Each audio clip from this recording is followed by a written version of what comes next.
শ্রীমা সবসময় বলতেন অন্তত সকালে এবং সন্ধ্যায় মন স্থির করে একবার ভগবানের নাম ডাকলে হাজার জপের সমান ফল হয়। তিনি আরও বলতেন, ধ্যান ও জপের মাধ্যমে মন পবিত্র হয়, একাগ্রতা বাড়ে এবং ঈশ্বর লাভের পথ সুগম হয়। শ্রী শ্রী সারদা দেবী সবসময় বলতেন, মন স্থির করে একবার ভগবানের নাম ডাকলে হাজার জপের সমান ফল হয়।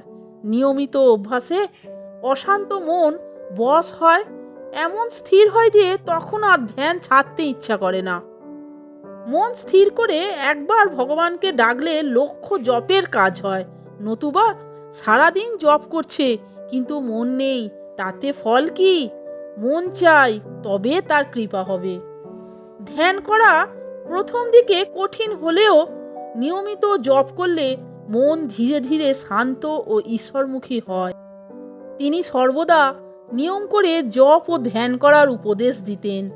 মা সবসময় বলতেন, নাম জপের মাধ্যমে ঈশ্বরের প্রতি দৃঢ় ভালোবাসা ও বিশ্বাস তৈরি হয়, যা মানুষকে সমস্ত বিপদ ও দুঃখ থেকে রক্ষা করে।